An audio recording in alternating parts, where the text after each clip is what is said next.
Channel math in one shot. आज हम discuss करेंगे intext question answer which lie on the old edition के according page number 216 है। यहाँ पर रहेगा चैप्टर नंबर 12 और न्यू एडिशन में चैप्टर नंबर 11 है। Just the equivalent resistance when the following are connected in parallel. अगर हम पैरेलल में करते हैं तो कल मैंने फॉर्मूला ड्रॉ करके बताया था कि 1 by total resistance R P equal आता है 1 by R1 plus 1 by R2 के। तो सिमिलरली हम इसी पैटर्न को फॉलो करेंगे। तो यहाँ पर इक्विवेलेंट रेजिस्टेंस आपके पास इक्वल आ जाएगा 1 by 1 plus 1 by 10 raise to the power 6। 1 का और 10 रेज़ टू द पावर 6 का एलसीएम आ जाएगा 10 raise to the power 6, cross multiply करेंगे 10 raise to the power 6 plus 1। 1 by R P is equal to 10 raise to the power 6 plus 1 से ये आया आपके पास answer, divided by 10 raise to the power 6, cross multiply करेंगे 1 की multiply इसके साथ, आरपी की मल्टीप्लाई इसके साथ। अब यहाँ पर ये टर्म मल्टीप्लाई है, सेकंड साइड हो जाएगी डिवाइड, जो कि अप्रोक्सीमेट 0 पॉइंट समथिंग वैल्यू आएगी इतने ओम। नेक्स्ट आपको 1 ohm 10 raise to the power 3 ohm 10 raise to the power 6 ohm को पैरेलल में कनेक्ट करना है। तो यहाँ पर हमारे पास रेजिस्टेंस क्या क्या है, 1 ओम है, 10 raise to the power 3 ohm है और R3 10 raise to the power 6 ohm है। Similarly 1 by total resistance in parallel equal आएगा 1 by R1 plus 1 by R2 plus 1 by R3 के। अब 1 बाय RP यानी टोटल रेजिस्टेंस किसके equal है, 1 by 1 plus 1 by 10 raise to the power 3 plus 1 by 10 raise to the power 6। 10 raise to the power 6 ले लिया हमने, LCM 1 से divide करेंगे सेम आएगा, न्यूमरेटर के साथ multiply 10 raise to the power 6, 10 की पावर 6 को डिवाइड करेंगे 10 की पावर 3 से। तो पावर जब ऐसे लिखेंगे 10 raise to the power 6 divide by 10 raise to the power 3, तो इस केस में क्या होगा कि ये जो 3 है ये जब डिनोमिनेटर से न्यूमरेटर में जाएगा तो पावर हो जाएगी नेगेटिव। क्या बचेगा आपके पास, 10 raise to the power 3, 10 raise to the power 6 से 10 raise to the power 6 cancel out, क्या बचेगा 1। सभी वैल्यूज को ऐड करेंगे, क्रॉस मल्टीप्लाई करेंगे तो इसका हो जाएगा रेसिप्रोकल, जो अप्रोक्सीमेट किसके इक्वल आएगा 1 के।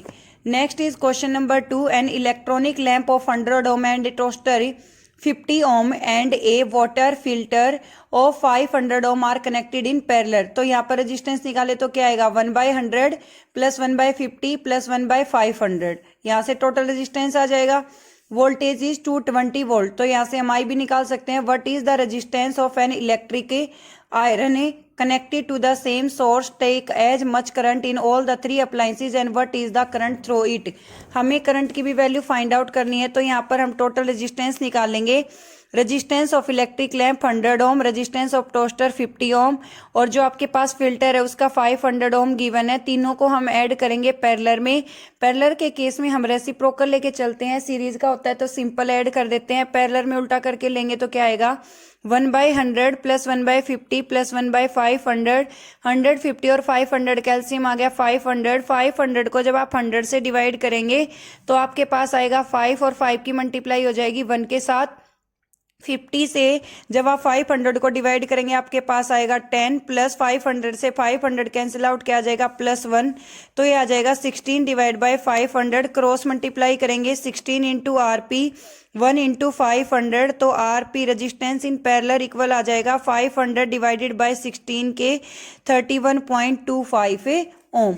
उसके बाद ओम्स लॉ हम अप्लाई करेंगे। According to Ohm's law V is equal to IR। R की वैल्यू आपने निकाली 125 डिवाइडेड बाय 4, V की वैल्यू आपको गिवन है 220 वोल्ट। इसके साथ एक इंपॉर्टेंट क्वेश्चन यहाँ से ये आता है कि हमारे घरों में भी जो इलेक्ट्रिसिटी आती है वो भी 220 वोल्ट की ही होती है। फॉर्मूला लगाया V equal to IR, V की वैल्यू रखी 220 is equal to I multiply R की वैल्यू रखी 125 डिवाइड बाय 4। ये 4 यहाँ पर डिवाइड है, सेकंड साइड क्या हो जाएगा मल्टीप्लाई, ये 125 यहाँ मल्टीप्लाई है, यहाँ हो जाएगा डिवाइड। 220 की मल्टीप्लाई करेंगे 4 के साथ 880 डिवाइड बाय 125, दोनों वैल्यूज को डिवाइड कर देंगे, आंसर क्या आ जाएगा 7.04। ए स्टैंड फॉर एम्पियर, ऐसा unit of current. What are the advantage to connect the electrical device in parallel with the battery instead of connecting in series? Advantage of connecting device in parallel, we can switch off an electrical appliance independent each other। हम हर किसी device के लिए अलग अलग की लगा सकते हैं, अलग अलग बटन लगा सकते हैं, हमें जो ऑन करना चाहे हम वो कर सकते हैं पैरेलल के केस में, बट सीरीज के केस में ऐसा कुछ भी पॉसिबल नहीं है। If A fault develop in the circuit, अगर कोई भी फॉल्ट होता है सर्किट के अंदर, it will not effect all the appliances, इससे सारे अप्लायंसेस जो हैं वो हार्मफुल नहीं होंगे। In parallel the total resistance of the appliance is reduce, so the value of the current is increase. और यही काम अगर हम सीरीज में करते हैं तो उसके अपोजिट क्या होगा कि जो आपका करंट है वो तो बढ़ जाएगा और रेजिस्टेंस क्या हो जाता है, reduce. How can the three resistance of resistance 2 ohm, 3 ohm and 6 ohm are connected to give a total resistance is 4 ohm? हम क्या करेंगे, 3 और 6 को तो कर लेते हैं पैरेलल में और 2 को कर लेते हैं सीरीज में। अब यहाँ पर मैंने R2 और R3, R1 मेरे को गिवन है 2 ओम, R2 आपको गिवन है 3 ओम और R3 आपको गिवन है 6 ओम। हम यहाँ पर R2 और R3 को करेंगे पैरेलल में और R1 को करेंगे सीरीज में। यहाँ पर पैरेलल में हमने इन दोनों को अलग अलग कंबाइन कर दिया, तो इन दोनों को सोल्व करेंगे पैरेलल में तो क्या आ जाएगा, 1/3 प्लस 1/6, तो 6 आएगा। 3 और 6 कैल्शियम, 3 2 जा 6, 6 1 जा 6, 3/6, 3 1 जा 3, 3 2 जा 6, आंसर विल बी 1/2। तो यहाँ पर टोटल रेजिस्टेंस क्या बनेगा हमारे पास, 2 + 2 4 ओम। अब नेक्स्ट में कहता है कि 1 ओम आए, और मैंने पहले भी बताया था कि जब कभी भी आपको मिनिमम रेजिस्टेंस निकालना होता है उसके लिए सभी को पैरेलल में कर दो। तो इस बार हमें बिल्कुल ही कम वैल्यू निकालनी है 1, तो तीनों को हम पैरेलल में कर देंगे। 1/2 प्लस 1/3 प्लस 1/6, 6 ले लेंगे एलसीएम, 2 3 जा 6, 3 2 जा 6, 6 1 जा 6, 3 + 2 + 1, 3 + 2 5, 5 + 1 6, 6/6 दैट इक्वल टू 1, और रेजिस्टेंस इन पैरेलल की वैल्यू क्या आ जाएगी, 1 ओम। What is the highest total resistance that can be secured by the combination of the 4 coil of resistance 4 ohm, 8 ohm, 12 ohm and 24 ohm? इन चारों resistance को combine करके हम highest resistance कितना निकाल सकते हैं। तो हाईएस्ट के लिए किस में कंबाइन करते हैं, सीरीज में। RS = R1 + R2 + R3 + R4, S stand for series, resistance in series. 4 + 8 + 12 + 24 सभी वैल्यूज को ऐड करेंगे तो क्या आ जाएगा, 48 ohm. What is the lowest total resistance, lowest में किस में करते हैं, पैरेलल में। तो पैरेलल के केस में क्या आ जाएगा, यहाँ पर आपके पास 1/4 + 1/8 + 1/12 + 1/24, और सभी का एलसीएम आ जाएगा 24, 4 6 जा 24, 8 3 जा 24, 12 2 जा 24, 24 1 जा 24, 6 + 3 9, 9 + 3 12/24, तो वैल्यू क्या आ गई, 1/2। ये 1/RP की वैल्यू आई है आपकी 1/2, क्रॉस मल्टीप्लाई करेंगे तो यहाँ से RP की वैल्यू आ जाएगी आपकी 2 ओम। तो देखो, अगर ही इन्हीं चार रेजिस्टेंस की वैल्यूज को अगर हम सीरीज में कर रहे हैं तो आंसर क्या आ रहा है, 48, और इन्हीं वैल्यूज को अगर हम पैरेलल में कर रहे हैं तो आंसर क्या आ रहा है, 2 ohm. There is much difference. So जब कभी भी अगर आपको रेजिस्टेंस फाइंड आउट करना है, हाईएस्ट रेजिस्टेंस, तो उसके लिए आप कंबाइन कीजिए सीरीज में, और अगर आपको लोवेस्ट रेजिस्टेंस निकालना है तो उसके लिए आप कंबाइन कीजिए पैरेलल में। Heating effect of electric current, heating का मतलब होता है हीट, इफेक्ट का मतलब होता है प्रभाव, इलेक्ट्रिक करंट का मतलब होता है supply of the electric charge, कि चार्ज पार्टिकल की सप्लाई हो रही है एक वायर के अंदर से, तो हम उसको क्या कह रहे हैं, डेट इज इलेक्ट्रिक करंट। आपने देखा भी होगा कि घर पर जब हमारे इलेक्ट्रिकल अप्लायंसेस काफी टाइम तक ऑपरेट रहते हैं तो उनकी जो मोटर है वो गर्म हो जाती है, जिसकी वजह से एक्सेस अमाउंट में हीट जनरेट होती है। देखो यहाँ से, on the other hand if the electric circuit is purely resistive, that is the configuration of resistance only connect to a battery, the source energy continuously get dissipated entirely in the form of heat, this is known as heating effect of electric current. कि कोई भी चीज जब लगातार use में रहती है तो उसका इलेक्ट्रिक करंट बढ़ जाता है और रेजिस्टेंस घट जाता है, और उसी इलेक्ट्रिक करंट के बढ़ने की वजह से हीट जनरेट होती है, वो मोटर गर्म हो जाती है और वो किसको जनरेट करती है, हीट को। This effect is utilise in such device by the electric heater and electric iron, जैसे कि हम प्रेस करते हैं, आयरन करते हैं कपड़ों को, वो भी गर्म हो जाती है, तो पावर क्या होती है, रेट ऑफ डूइंग वर्क, और पावर प्रोडक्ट आती है किस किस का, वोल्टेज का और इलेक्ट्रिक करंट का।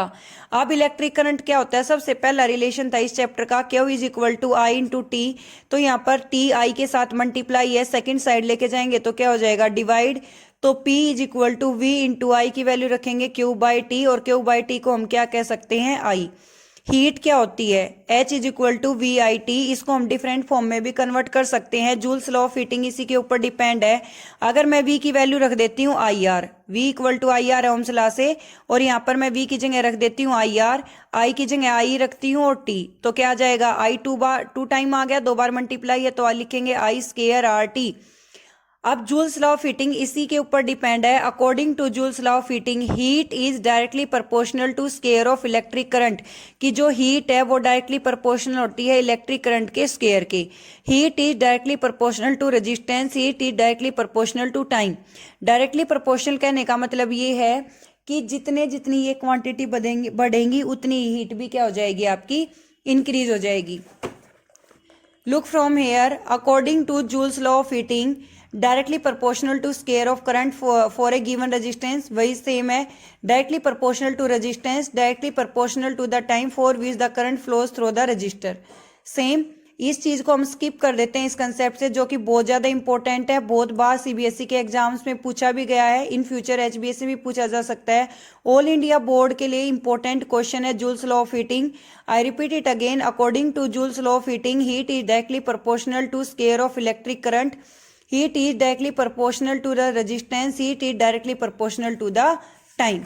After that, next is practical application of heating effect of electric current. उससे पहले हम इन टेक्स्ट के क्वेश्चंस को डिस्कस करेंगे। Why does the code of an electric heater glow when heating element does, वो कोड जो है वो आपकी ग्लो क्यों करती है जबकि हीटिंग एलिमेंट ऐसा नहीं करता है। इसके लिए हमारे पास एक पर्टिकुलरली रीजन है।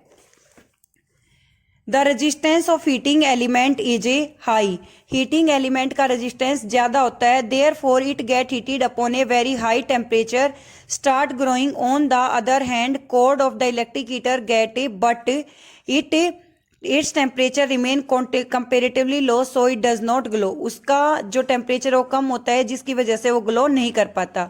Compare the heat generated while the transferring 96,000 coulomb of the charge in 1 hour. 1 hour में कितनी मिनट होंगी 60, और 1 मिनट में कितनी सेकंड होंगी 60। तो 1 आवर में टोटल 60 मिनट 60 सेकंड 3600 सेकंड्स होंगी। क्यू इक्वल आता है आई इंटू टी के सबसे पहले वाला रिलेशन था। आई की वैल्यू निकालेंगे Q by T, 96,000 divided by 3600, 20 to 20 cancel out, 12 3 जा 36, 12 8 जा 96, 10 एज इट इज, 80/3 26.67 एम्पियर।